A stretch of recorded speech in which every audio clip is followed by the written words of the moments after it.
Imagine you're standing in your garden. It's midsummer, the soil is depleted, hard, and spent. You've invested money in compost, bought fertilizers, and dealt with pest control. And yet your tomatoes are small, vulnerable, and the yield is disappointing. Now imagine there was a method where you didn't need soil anymore.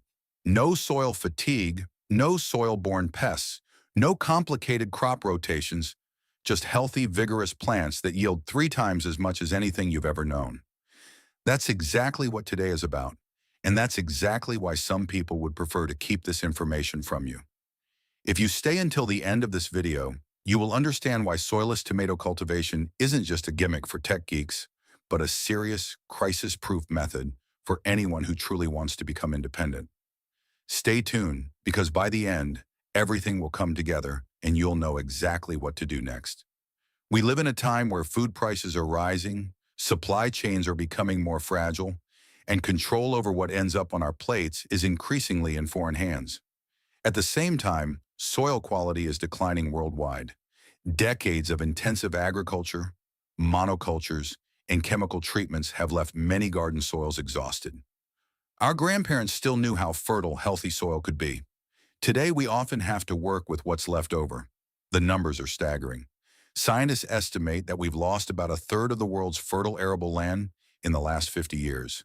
Erosion, salinization, compaction, contamination. The soil that has fed humanity for millennia is in danger. And that is exactly where the opportunity lies. Because if the soil is the problem, then the solution is simply to leave it out. Soilless cultivation, also known as hydroponics, is not a new invention. The Hanging Gardens of Babylon, one of the 7 wonders of the ancient world, used water-based systems. The Aztecs grew vegetables on floating islands made of plant material called chinampas. These artificial islands were so productive they could feed an entire city. What once arose out of necessity is now a highly efficient method for achieving maximum yield in the smallest space. The decisive difference from everything you might have already tried. You give the plant only what it truly needs. Nothing is filtered, diluted, or blocked by soil properties. You have complete control. In the 1930s, scientists began to systematically research what plants actually need to grow. They discovered that soil itself doesn't provide nutrients but only serves as a storage and carrier medium. The actual nutrients are minerals dissolved in water. This realization was revolutionary. It meant that you could theoretically grow plants anywhere as long as you had water, nutrients, and light. During World War II, American forces used hydroponics on barren Pacific islands to produce fresh vegetables for their troops. It worked, and it still works today. All over the world, in deserts, on rooftops, in basements, on space stations, we begin with the first basic principle. A plant doesn't need soil. It needs water, nutrients, oxygen, and support.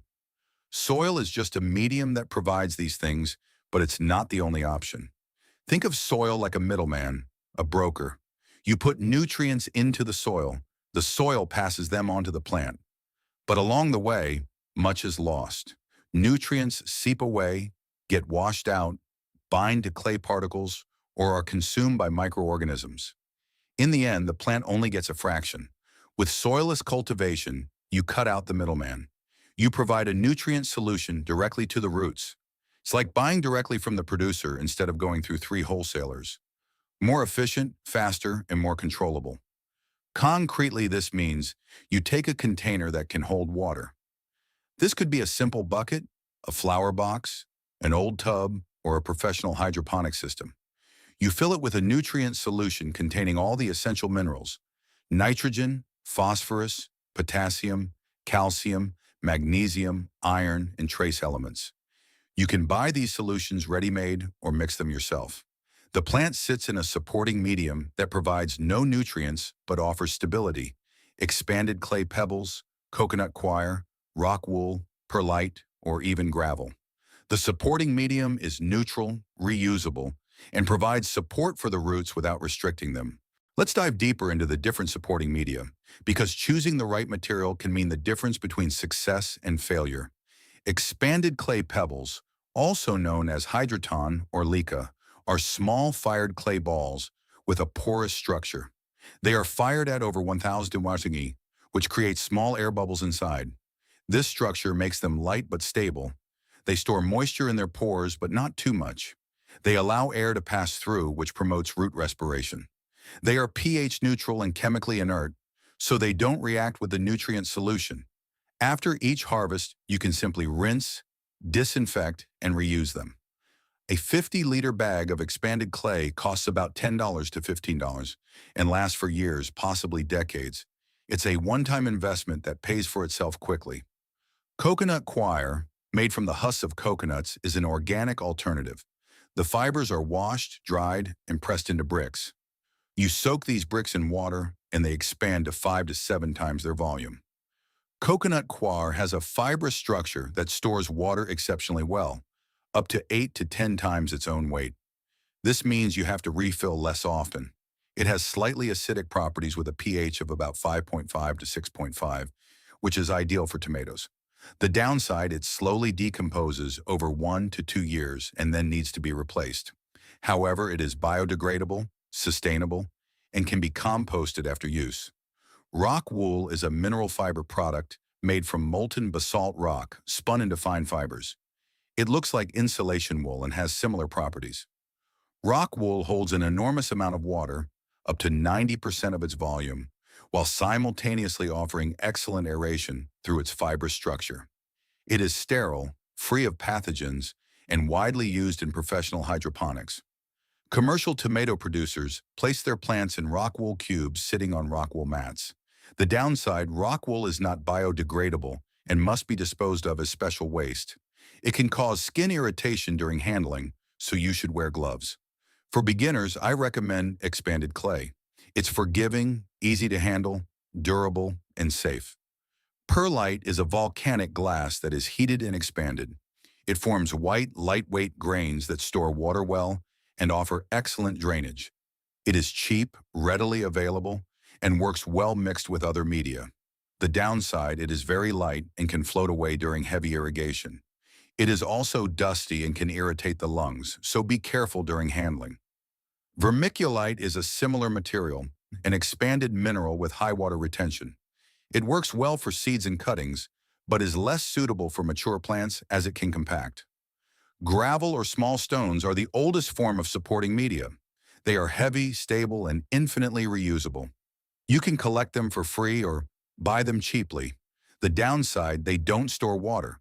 The roots must be constantly irrigated, which requires an active system with pumps. Not ideal for beginners, but certainly suitable for advanced systems like ebb and flow. The second principle is oxygen. Roots breathe. Many people don't know this. They don't just absorb water and nutrients, they also need air. Roots perform cellular respiration, just like we do. They take in oxygen, use it to burn sugar, and produce energy for growth. Without oxygen, roots die. In heavy, compacted soil, roots literally suffocate. That's why we loosen the soil, why we mulch, and why we work in organic material. But even then, the oxygen supply is often inadequate. In a soilless system, you can ensure that the roots are permanently supplied with oxygen. There are various methods for this. The simplest is called deep water culture, or DWC. The roots hang partially in water and partially in the air. A small aquarium pump brings oxygen into the water, just like in an aquarium. The air bubbles rise, burst at the surface, and bring oxygen into the water in the process. At the same time, the air current moves the water, preventing stagnant zones and distributing nutrients evenly. The roots get more oxygen this way than they ever would in soil. The result, explosive growth. Imagine you're running a marathon, but you can't get enough air. You get slower, weaker, every step costs energy. Your muscles ache, and your body switches into survival mode. Now imagine you suddenly get enough oxygen. Your lungs are full, every breath gives you energy. You feel strong, capable, and alive. That is exactly how a plant feels when its roots are optimally supplied. It grows faster, stronger, and healthier. It can put all its energy into growth and fruit production instead of wasting it on surviving in the soil. Scientific studies have shown that plants in optimally aerated hydroponic systems grow up to 30% faster than in soil. That's not marketing. Those are measurable facts. The photosynthesis rate is higher, nutrient uptake is more efficient, cell division is accelerated, the plant is simply happier. Let me explain the different hydroponic systems to you in detail, so you can understand which one is best suited for your situation. Deep water culture, which I just mentioned, is the simplest system. A container with nutrient solution, a pump that creates air bubbles, and a plant whose roots hang into the water. The advantage, minimal effort, low cost, perfect for beginners. You can start with a bucket and be ready to go within an hour. The disadvantage, in the event of a power outage or pump failure, the roots quickly lack oxygen. In warm water, oxygen solubility decreases, which can become problematic. That's why you should always have a spare pump or a battery-operated backup system. A small USB power bank can keep an aquarium pump running for hours. The second system is the ebb and flow system, also called flood and drain. Here the plants sit in a container with a supporting medium. At regular intervals, this container is flooded with nutrient solution. The roots take what they need, then the solution flows back into a reservoir tank. This cycle repeats several times a day, typically 3 to 6 times. The advantage, very efficient, good for several plants at once. The roots get water and air alternately, which optimizes the oxygen supply. You can supply 10, 20, or 50 plants with a single tank. The disadvantage, a bit more complex to set up. You need a timer and a stronger pump that can move the solution upward against gravity. The system also needs a certain drop height so that the solution can flow back. The third system is the drip system, which is the most common in commercial agriculture. Here, the nutrient solution is guided directly to the root zone of each plant via small hoses and drippers. A timer controls when and how long to water. Modern drip systems can be very precise, with individually adjustable drip rates for each plant. The advantage, very flexible. You can supply each plant individually, and it's highly scalable for many plants. You can have different plant species in the same system and supply each one optimally. The disadvantage, the drippers can clog, especially if the nutrient solution contains particles or if algae grow. You have to clean them regularly. The system requires more maintenance than passive systems. The fourth system is the nutrient film technique, called NFT. Here, a thin film of nutrient solution flows permanently over the roots, which lie in tilted pipes or gutters. The roots hang freely in the air and are only moistened by this thin nutrient film. The slope ensures that the solution flows past the roots and eventually runs back into the tank. The advantage? Extremely efficient oxygen exchange. The roots are exposed to the air 80 to 90% of the time. Fast growth, little water required. Commercial lettuce farms use NFT almost exclusively. The disadvantage? Very vulnerable to pump failures, because if the film stops, the roots dry out within minutes, especially in warm temperatures. Not ideal for beginners, but a high-performance system for advanced users. The fifth system is aeroponics, the most advanced form. Here the roots hang completely free in the air in a closed chamber. Spray nozzles atomize the nutrient solution into a fine mist that moistens the roots. Oxygen availability is at its maximum. Growth is breathtakingly fast. NASA researched aeroponics for space. The disadvantage, technically demanding, expensive, and the nozzles clog easily. The system needs constant monitoring. Overkill for home use, but fascinating. For your start, I recommend deep water culture.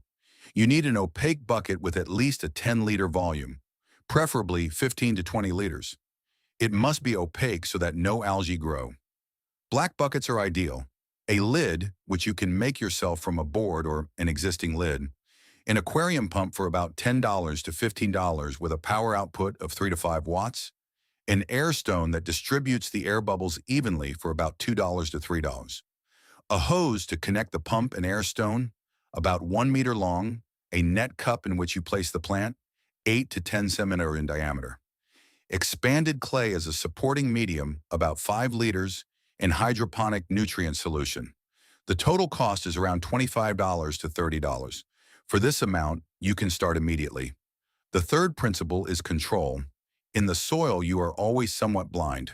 You don't know exactly which nutrients are available, what the pH value is, whether pests are lurking in the soil, or if pathogens are waiting for the roots.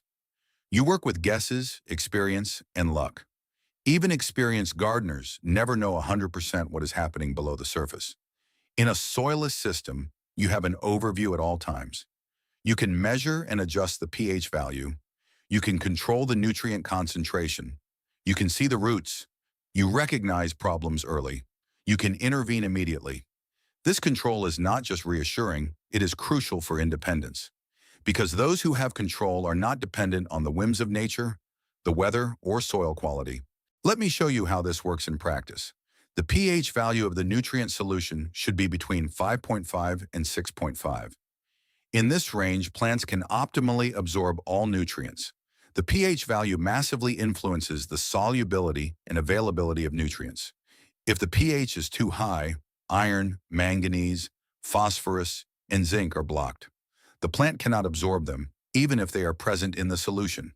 If the pH is too low, calcium and magnesium become less available. The ideal pH range for tomatoes is 6 to 6.5, a slightly acidic environment. You measure the pH value with simple test strips or a digital meter. Test strips cost about $5 to $10 for 50 pieces and give you a rough estimate. A good digital pH meter costs about $20 to $30 and is a worthwhile investment. It gives you precise values down to the first decimal point. You have to calibrate the device occasionally with calibration solutions, but that's easy. If the value is too high, i.e. over 7, you add a little citric acid or special pH down. 1 teaspoon of citric acid in 10 liters of water lowers the pH by about 0.5. If it's too low, under 5.5, you use baking soda or pH up. It takes 2 minutes and you've created perfect conditions, impossible in soil. You measure the nutrient concentration with a so-called EC or TDS meter. EC stands for electrical conductivity. The more salts, i.e. nutrients, are dissolved in the solution, the higher the conductivity. For tomatoes, the ideal value is between 2 and 3 millisiemens. Young plants need lower values, about 1.5 to 2. Mature fruiting plants tolerate higher values up to 3.5. If the value is too low, you add more nutrient solution. If it's too high, you dilute with water. You control growth with precision. An EC meter costs about $50 to $40 depending on quality. TDS meters measure total dissolved solids, i.e. the total amount of dissolved solids, and give values in ppm, parts per million. Both measurement methods are useful. Together with the pH meter, you have the two most important tools in your hand. These two devices give you more control over your plants than 100 years of traditional gardening experience. Because you are measuring now. You aren't guessing, you aren't assuming, you know. You see the numbers, you understand what the plant needs, and you can react immediately. That is crucial. Professional growers measure these values several times a day. They know that small deviations can have big effects. You don't have to be that obsessive, but a weekly check is the bare minimum. Over time, you develop a feel for it.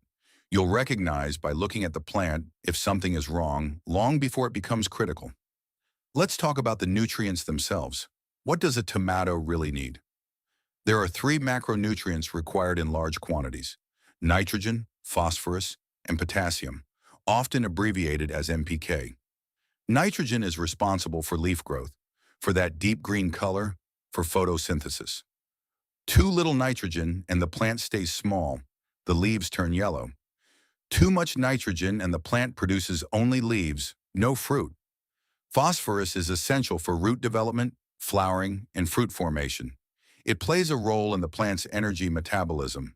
Too little phosphorus and the plant won't bloom or set fruit. Potassium is important for overall health, disease resistance, and fruit quality. It regulates water balance and strengthens cell walls. Too little potassium and the fruits are watery and tasteless. Then there are secondary macronutrients: calcium, magnesium, and sulfur. Calcium is critical for cell wall stability. Calcium deficiency leads to blossom end rot, a common problem in tomatoes where the tip of the fruit turns black and rots. Magnesium is central to chlorophyll formation, the green pigment. Without magnesium, the plant turns yellow between the leaf veins. Sulfur is important for proteins and enzymes. Then there are micronutrients or trace elements needed in tiny amounts but absolutely essential: iron, manganese, zinc, copper, boron, molybdenum, and chlorine. Iron deficiency is common and leads to yellow leaves with green veins, starting with the young leaves. Boron deficiency can lead to deformed fruits. Zinc deficiency stunts growth. A good hydroponic nutrient solution contains all these elements in balanced proportions. You can buy ready-made solutions specifically formulated for tomatoes or universal solutions for vegetables. Brands like Flora Series, General Hydroponics, or Advanced Nutrients offer high-quality products. A bottle costs about $10 to $20 and lasts for several months, depending on the number of plants. If you're adventurous, you can also mix your own nutrient solution. You buy the individual salts, calcium nitrate, potassium nitrate, magnesium sulfate, monopotassium phosphate, iron chelate, and a trace element mix. This is cheaper in the long run but more complicated at first. There are online calculators that calculate the exact amounts for each salt. But for the start, buy ready-made solutions. They are foolproof, well-balanced, and take away the uncertainty. The fourth principle is efficiency. Soilless cultivation uses up to 90% less water than traditional cultivation. Why? Because the water doesn't evaporate and isn't taken up by weeds. It circulates in the system. The plant takes what it needs. The rest stays in the cycle. In times when water is becoming scarcer and drought periods are increasing, this is no small matter. It is a survival advantage. You can grow the same amount or more with a fraction of the water. You are less dependent on rainfall, water costs, and infrastructure. Let's calculate that concretely. A tomato plant in the ground needs about 5 to 10 liters of water per day in a hot summer. Over a growing season of 4 months, 120 days, that's at least 600 to 1,200 liters. Much of that evaporates in the sun and is never used by the plant. In a hydroponic system, the same plant consumes about 1 to 2 liters per day because the water is reused. Over the same time, that's 150 to 250 liters. The savings are dramatic.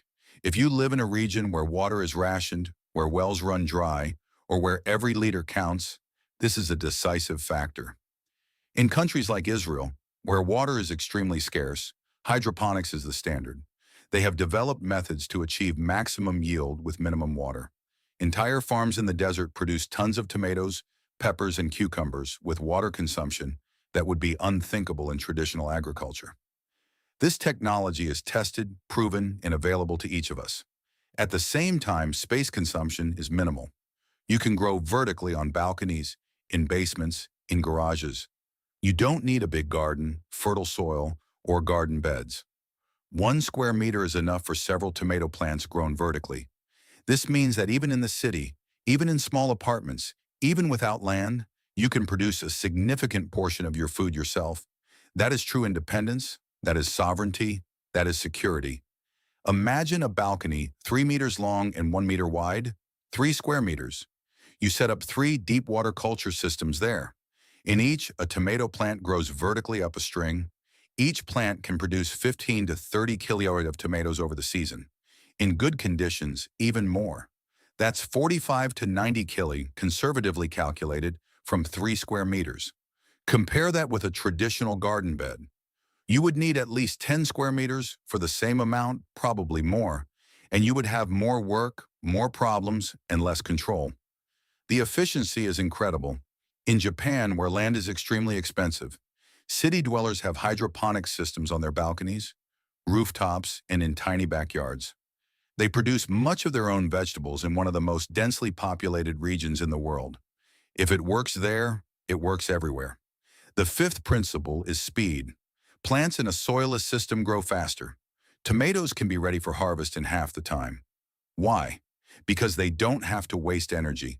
No long roots having to break through hard soil, no searching for nutrients, no defense mechanisms against soil pests. Everything the plant needs is directly available. It can put all its strength into growth and fruit formation. That means more harvest per year, multiple cycles, and higher total yields. In a crisis situation, this can make the difference between shortage and abundance. A normal tomato plant in the ground needs about 70 to 90 days from planting to the first ripe fruit.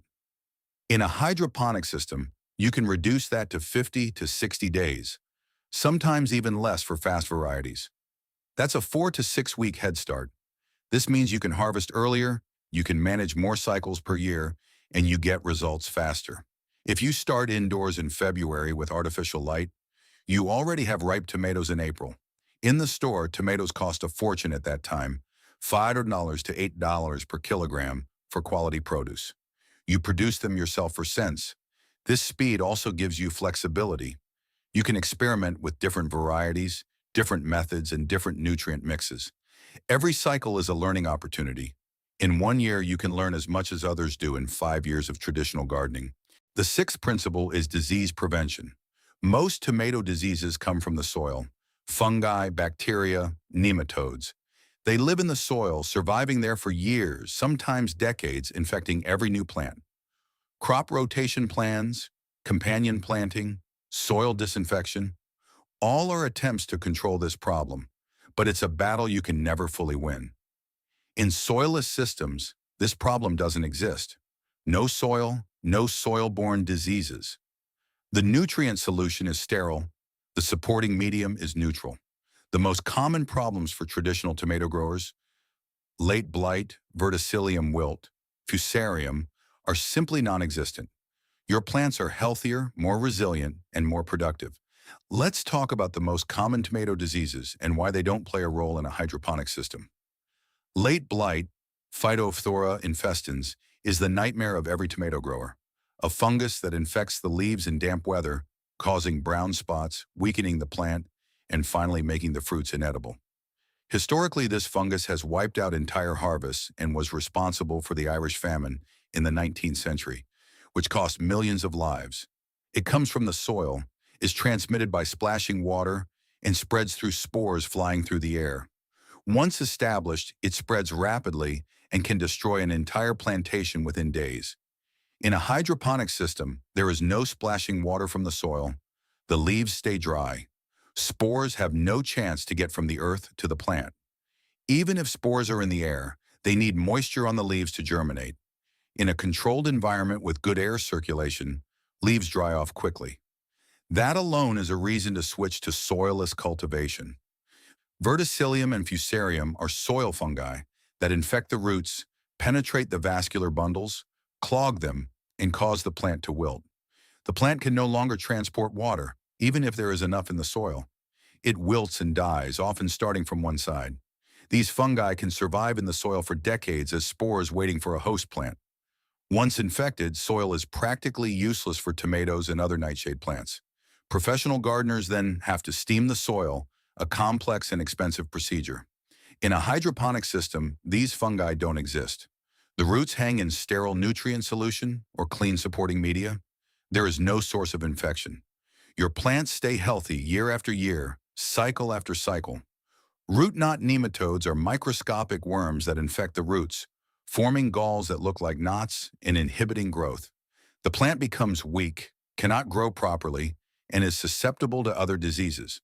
They are a huge problem in warm regions and in greenhouses where they can multiply rapidly. They can't fly, they can't migrate far, they live in the soil. No soil, no nematodes. It's that simple. Bacterial wilt, caused by Ralstonia solanacearum, is another devastating soil disease. The bacteria block the water-conducting tissues. The plant wilts irreversibly. There is no cure. In a soilless system, no problem. Now you might think, that sounds complicated, that sounds expensive, that's only for pros. Let me tell you something. The opposite is true. You can start with $20, a bucket, an aquarium pump, an air stone, some expanded clay, and a ready-made nutrient solution. Those are the basics. You place a tomato plant in the expanded clay, fill up the nutrient solution, connect the pump, and you're done. You have your first hydroponic system. No digging, no fertilizing, no watering by feel. You refill water every few days, occasionally check the pH value, and the plant does the rest. Let me show you step by step how to set up your first system. You get a black or dark bucket with a 10 terrarioids to 20-liter volume. Black or dark is important because light promotes algae growth. Algae aren't directly harmful, but they compete with the plant for nutrients, clog the pump, and don't look nice. An opaque bucket prevents this. You can buy a new bucket or use an old one as long as it's clean and contains no chemical residues. You drill a hole in the lid large enough for a net cup 8 to 10 centimeter in diameter. The hole should be central or slightly to the side depending on how many plants you plan. The net cup should not reach into the water, but hang about 2 to 3 centimeters above it. The roots will grow downward and find the water themselves. Initially, you can place a damp sponge or paper towel at the bottom of the net cup that reaches into the water to ensure initial moisture. You fill the bucket with about 8 to 15 liters of water, depending on size. Leave about 5 millimeters of airspace between the water surface and the net cup. Add the nutrient solution according to the manufacturer's instructions. Most solutions are concentrated and must be diluted, often at a ratio of 1:100 or 1:200. A $10 to $15 bottle lasts for many months, sometimes an entire year. Measure the pH value and set it to 6 to 6.5. Measure the conductivity and ensure it is around 1.5 to 2 for a young plant. Connect the aquarium pump to the air stone via the hose. The hose should be long enough that the pump stands outside the bucket, ideally slightly elevated so that no water can flow back in case of a power outage. Place the air stone on the bottom of the bucket in the middle or slightly to the side. Plug the pump into an outlet. You should see air bubbles rising. Many small bubbles are better than a few large ones. If bubble formation is weak, check the air stone for clogging or replace it. Fill the net cup with washed expanded clay pebbles. Wash the expanded clay thoroughly beforehand to remove dust. Place a young tomato plant inside. Make sure the roots have contact with the expanded clay. You can take the plant out of a pot, carefully wash off the soil, or start directly with a seedling or cutting in the expanded clay. Fill the net cup completely with expanded clay to stabilize the plant. Place the net cup in the hole in the lid. Done. Your system is running. In the first few days, the plant will adapt. It experiences a shock. The switch from soil to hydroponics. The leaves might hang slightly. That's normal. The roots will grow downward in search of water. As soon as they reach the nutrient solution, within 2 to 4 days, growth will explode. You will see it. Within weeks, the plant will be larger than anything you've ever grown in soil. The leaves will become dark green, strong, healthy, almost glossy. The stem will become thick, stable, and woody, and then come the blossoms. Many blossoms. Clusters with 10, 15 flowers, and then the fruits. Of course, you can expand the system. You can connect several plants in a larger container. You can use automatic pumps that switch on and off on a timer. You can install timers, although in deep water culture, the pump should actually run continuously. You can install sensors that continuously monitor pH and EC, but that's not necessary. Getting started is easy. And the beauty of it is, you learn more with every cycle. You understand how plants really work. You develop a feel for what they need. You become a real gardener, not just a soil manager. Let's talk about varieties. Not every tomato variety is equally well suited for hydroponics, although theoretically all work. For the start, I recommend compact, determinate varieties that don't grow endlessly. These are bush tomatoes that reach a predetermined size, then stop growing and let all the fruits ripen at the same time. Varieties like Tumbling Tom, Tiny Tim, Balcony Red, or Roma are ideal. They stay small, about 60 to 80 centimeters high, produce early after 50 to 60 days, are robust and forgiving, perfect for beginners. Once you have more experience, you can switch to indeterminate varieties, vining tomatoes that grow indefinitely and bear fruit for months. These varieties bring the highest yield, but they need more care, more space, and more attention. They must be supported, suckered, pruned, and regularly maintained. Varieties like San Marzano, an Italian variety for sauce, Black Krim, a Russian heirloom tomato with dark sweet fruits, or Cherokee Purple, an American variety with complex flavor, are excellent. They produce large, flavorful fruits, grow several meters high, and bear fruit until frost. With these varieties, you can harvest 20, 30, or 40 kilograms per plant over a season. Start small, learn the system, and then grow from there. Cherry tomatoes are also fantastic for hydroponics. Varieties like Sweet Million, Sun Gold, or Black Cherry produce hundreds of small sweet fruits. Kids love them. They are perfect for snacks and salads. They grow fast, are uncomplicated, and forgive mistakes. A crucial point many overlook: light. Tomatoes need a lot of light, at least 6 hours of direct sun a day, better 8 to 10, ideally 12. Light is energy. Without light, no photosynthesis. Without photosynthesis, no growth. If you grow outdoors on a balcony or terrace, light is usually not a problem as long as the location is sunny. If you grow indoors in a basement or a room without windows, you need artificial light. LED grow lights are affordable and efficient today. A good 100-watt LED lamp is enough for 2 to 3 plants and costs about $40 to $60. Stronger lamps with 200 to 300 watts cost $100 to $200 and can supply 5 to 10 plants. They consume little electricity compared to old high-pressure sodium lamps, generate little heat, which is important in enclosed spaces, and last for years, often 30,000 to 50,000 hours. You can grow all year round, regardless of seasons, regardless of the weather outside. Imagine fresh tomatoes in December, in January, in February, not from the supermarket, not from Spain or the Netherlands, but from your own system, from your basement, from your guest room. That is independence. That is freedom. The light spectrum is important. Plants need blue light, about 400 to 500 nanometers wavelength, for vegetative growth, for leaves and stems. Blue light keeps the plants compact, preventing leggy growth. They need red light, about 600 to 700 nanometers, for flowering and fruit formation. Red light promotes flower formation and increases yield. Good LED grow lights offer both, a full spectrum with peaks in the blue and red ranges. They often look purple or pink when lit because of the combination of blue and red light. Hang the lamp about 30 to 40 centimeters above the plant. Adjust the height as the plant grows.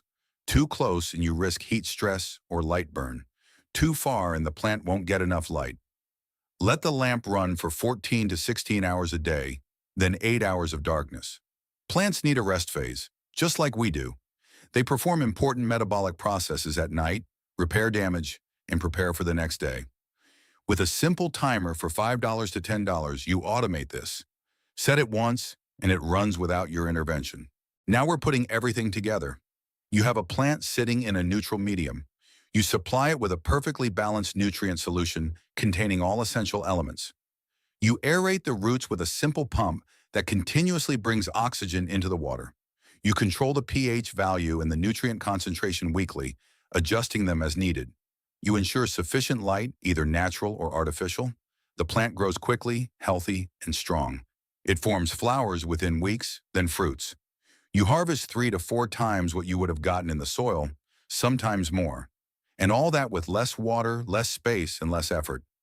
No weeding, no loosening the soil, no pests from the earth, no diseases, just you and the plant directly. Efficient, powerful. Let's talk about maintenance. What do you have to do daily, weekly, monthly? Daily. Take a quick look at the plant. Does it look healthy? Are the leaves green and strong? Are there new shoots? Are the blossoms healthy? Are there any signs of problems, discoloration, or deformation? That takes 30 seconds. It's like a quick checkup for a pet. You develop a relationship with the plant. You recognize changes immediately. Weekly, check the water level. In a deep water culture system, water evaporates and the plant drinks water. The level drops. Depending on the size of the plant and the temperature, this can be 1 to 3 liters per week. Refill when the level drops below half. Check the pH value with your meter. Adjust it if it's above 6.5 or below 6. Check the EC value. Make sure it's in the right range. That takes 5 to 10 minutes. Monthly. Change the nutrient solution completely. Why? The plant doesn't consume all nutrients equally. It takes more of what it needs right now and less of others. Over time, the solution gets out of balance. Some nutrients are used up, others accumulate. A complete change ensures that the balance is right again. You pour out the old solution, you can use it diluted in the garden as fertilizer, no waste. Briefly rinse the bucket, fill it with fresh water, add new nutrient solution, and adjust pH and EC. That takes 15 minutes, that's all. 30 seconds daily, 5 to 10 minutes weekly, 15 minutes monthly, totaling about 1 hour per month per plant. Compare that with traditional gardening, preparing the soil, digging several hours, working in compost 1 hour, planting 1 hour, watering almost daily 10 to 15 minutes. Over 4 months, that's at least 20 hours. Mulching 1 hour, weeding weekly 30 minutes. Over 4 months, that's 8 hours. Pest control, irregularly several hours. Treating diseases, several hours. Fertilizing several times each 1 hour. Supporting, succoring, harvesting. Hours upon hours, easily 50 to 100 hours over a season.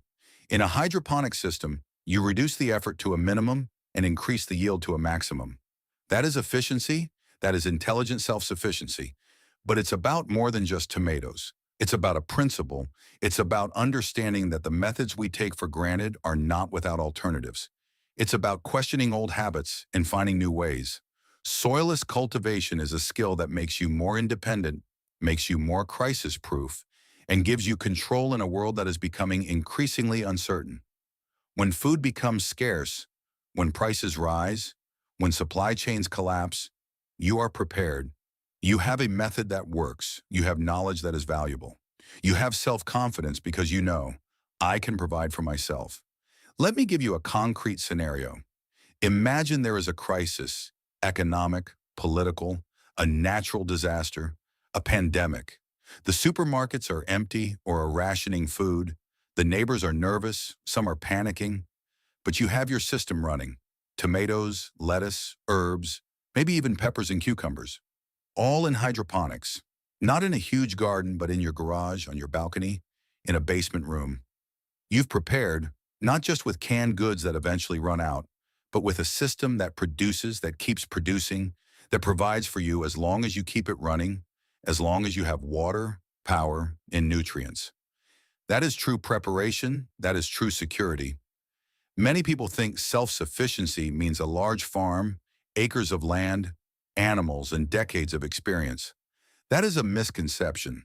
Self-sufficiency today means using intelligent systems that bring maximum yield in a small space. It means connecting technology and nature, not playing them against each other. It means rethinking old methods and learning new ones. Soilless cultivation is exactly that, a bridge between tradition and innovation, between autarky and efficiency. Let's talk about costs and economic efficiency, because that is important to many. The initial investment for a simple system is about $30 to $50. A bucket, a pump, expanded clay, nutrient solution, and a pH meter. Added to that are running costs. Electricity for the pump. A small 5-watt aquarium pump runs 24 hours a day. That's about 4 kilowatt hours a month. At an electricity price of 30 cents per kilowatt hour, that's about $1.20 per month. If you work with light, a 100-watt LED lamp running 16 hours daily consumes about 50 kilowatt hours a month, which is about $15 at average electricity prices. The nutrient solution costs about $10 to $15 and lasts for 3 to 6 months depending on the number of plants and how often you change it. Water is negligible, a few cents even at high water prices. Adding it all up, if you work with artificial light, initial investment about $100 including the lamp. Monthly costs about $15 to $20 for electricity, plus about $3 to $5 for nutrients, so $20 to $25 per month. In return, you produce, conservatively calculated, 10 to 20 kilo of tomatoes over a season of 3 to 4 months.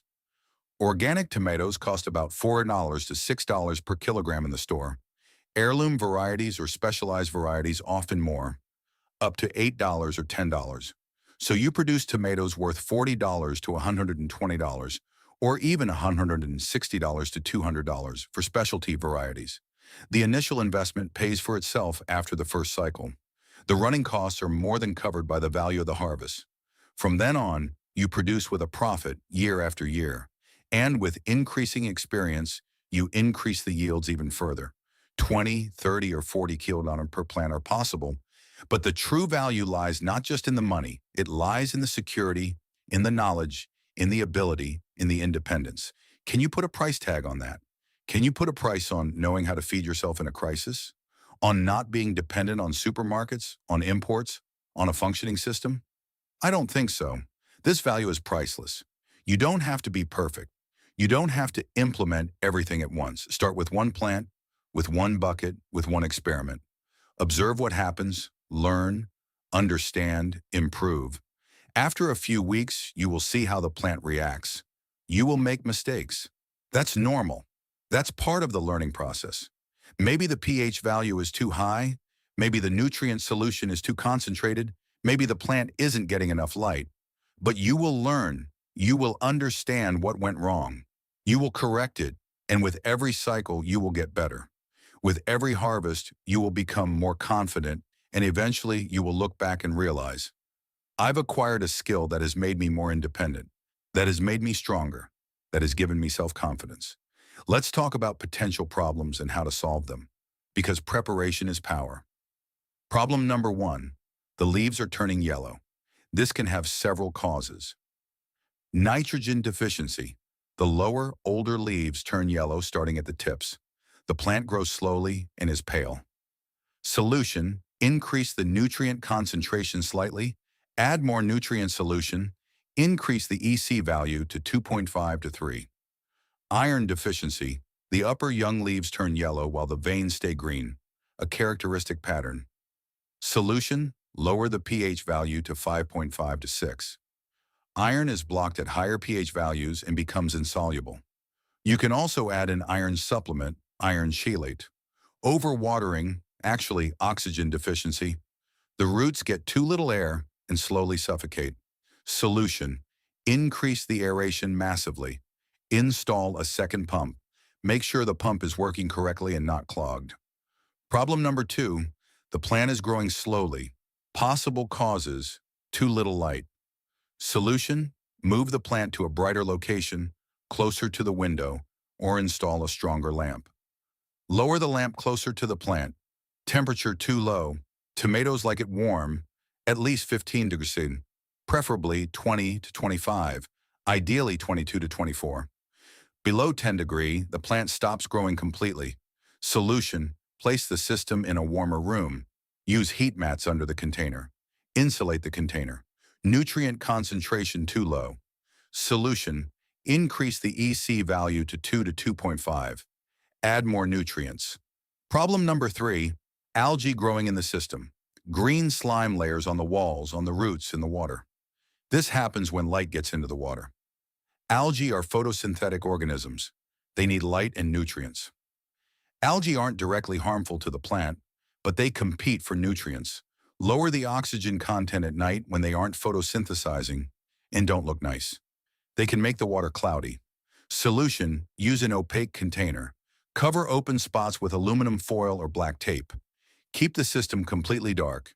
If algae are already there, change the nutrient solution. Clean the system thoroughly with hydrogen peroxide or vinegar. Rinse well. Ensure no more light can enter. Prevention is easier than cure. Problem number four, the roots are brown or slimy. They smell rotten. This indicates root rot, usually caused by too little oxygen or too high temperatures. Anaerobic bacteria settle in and decompose the root tissue. It is a serious problem. Solution, increase the aeration massively. Install a second or stronger pump. Lower the temperature of the nutrient solution below 20 degrees, ideally 18 to 19 degrees. Carefully remove infected root parts with clean scissors. Change the nutrient solution completely. Clean the system. In severe cases, use a root stimulant or probiotic bacteria like Bacillus subtilis, which promote healthy roots and displace harmful bacteria. You can also add hydrogen peroxide, about 10 milliliters of 3% peroxide per liter of water, as an emergency measure to kill bacteria. But in the long run, oxygen and cool temperatures are the solution. Problem number five, the plant blooms but doesn't set fruit. The flowers drop off without forming fruits. This is usually due to a lack of pollination. Tomatoes are self-pollinating, but without wind or insects, they must be mechanically pollinated. Solutions. Shake the plant gently when it blooms, once a day or every second day. Or use a small brush or an electric toothbrush to transfer pollen from flower to flower by lightly touching and vibrating the flowers. Alternatively, you can set up a small fan that lightly moves the plant and simulates wind. This works well and is passive. Other possible causes for lack of fruit formation: temperature too high, over 35 degrees Fahrenheit. The pollen becomes sterile.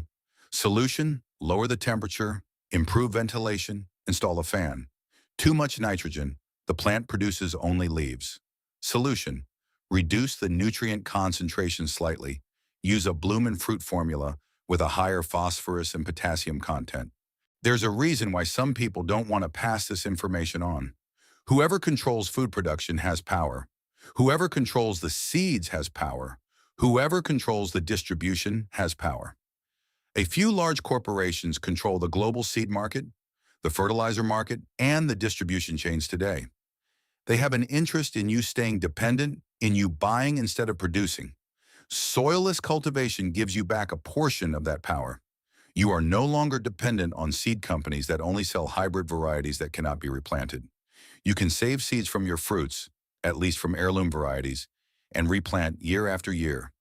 You are no longer dependent on fertilizer manufacturers whose prices go up every year and whose products are often harmful to the environment.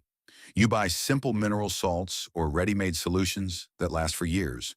You are no longer dependent on supermarkets that determine what is available, at what price, and in what quality. You produce, you decide. You are free. This freedom is priceless. It gives you dignity. It gives you self-confidence. It gives you the feeling that you are not helpless, but active. Not a victim of circumstances, but a creator of your life. In a world that often seems overwhelming, where many things are outside our control, where uncertainty is increasing, that is an invaluable asset. The ability to produce food is one of the most fundamental skills of all. It has accompanied humans for millennia, since the beginning of agriculture about 10,000 years ago. And even if we live in a technological, urbanized society today, nothing has changed about this basic truth. Those who can eat survive.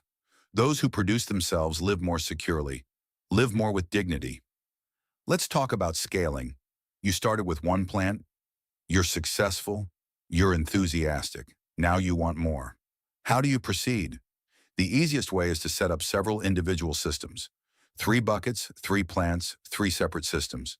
The advantage, if one system fails, a pump breaks, or a plant gets sick, the others keep running. You have redundancy and security.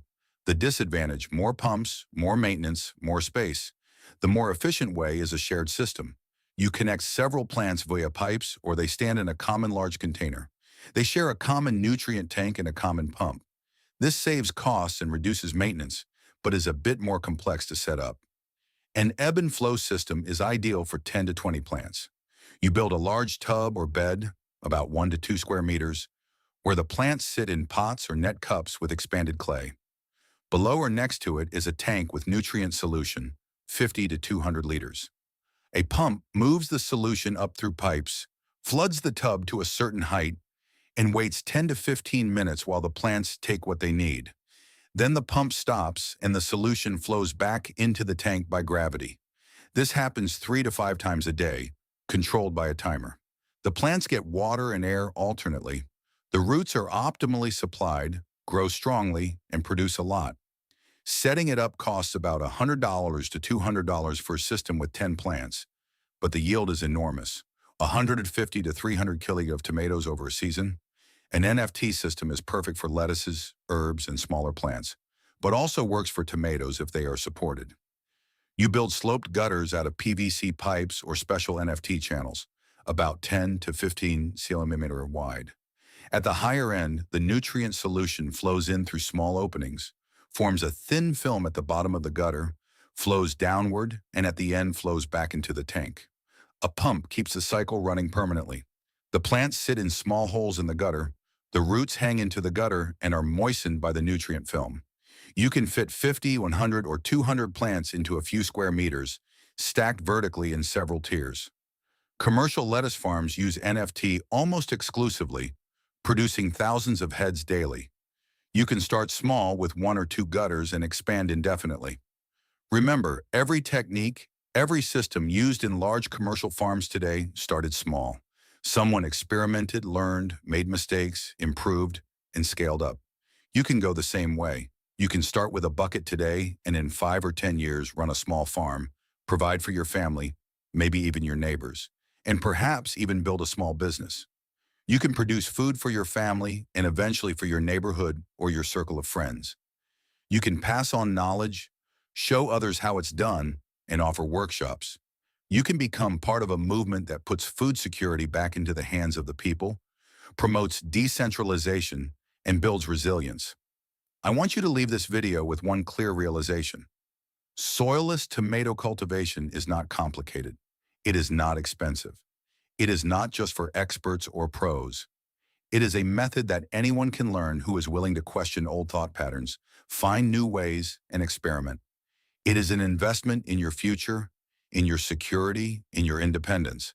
And it works not just in theory, but in practice. Proven thousands of times, applied worldwide, tested for decades, in every climate zone, in every situation. Now it's up to you. You can close this video and carry on as before. You can put your tomatoes back into exhausted soil next spring, fight diseases, be satisfied with moderate yields, and be frustrated. Or you can act. You can get a bucket, a pump, some expanded clay, and nutrient solution. You can start today, now, this week, not sometime when the time is right, when you have more time, when you have more money. The time is never perfect. There are always excuses, always reasons to wait, but it is good enough now. And every day you wait is a day you don't learn, don't grow, don't move forward, and don't become more independent. Imagine looking back on today in a year. You've built your system. You've learned. You've made mistakes and corrected them. You've harvested. You've eaten fresh tomatoes in winter, in the middle of December. You've saved money, several $100s. You've gained experience and acquired knowledge that is valuable. You've become more independent, more self-confident, more capable. And you think, I'm glad I started back then. I'm glad I took the first step. I'm glad I didn't just watch but acted. That moment is in your hand. You have the information now. You have the knowledge now. You have the tools now. What you make of it is your decision. No one else's, yours alone. Think of the people who got into crises without being prepared. Think of those who were dependent on systems that suddenly failed. Economic crises, natural disasters, political unrest. Think of the uncertainty, the fear, the helplessness, the feeling of being at the mercy of others. And then think of the alternative, of preparation, of ability, of knowing that you can provide for yourself and your family, no matter what comes, no matter what happens. That is the difference between being a victim and being a creator. That is the difference between hope and certainty. That is the difference between fear and self-confidence. Soilless tomato cultivation is more than a method. It is a philosophy, a way of life. It says, I don't just accept the conditions given to me. I create my own conditions. I take my life into my own hands. I am not dependent on others. I am not helpless. I am capable. I am prepared. I am free. That is a radical statement in a world that often sees us as consumers, not producers. That wants to make us dependent, not independent. That wants to keep us weak, not strong. That is the message I want to leave you with. Not just in the garden, but in life.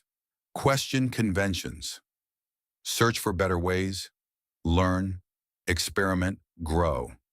Don't be satisfied with the status quo when you know it can be better. And share your knowledge. Help others. Build a community of people who have understood that food security is not a matter of luck, but a conscious decision. We take it into our own hands. We don't hand over the responsibility, and you can be part of it. Now, in this moment, if this method has changed your view on food production and independence in your own garden, then subscribe to this channel now and give the video a thumbs up. We reveal the techniques here that often stay hidden to give you back control over your own supply. Sow the seeds for a crisis-proof future today. The next chapter of your self-sufficiency will be open soon. Stay tuned and shape your life yourself.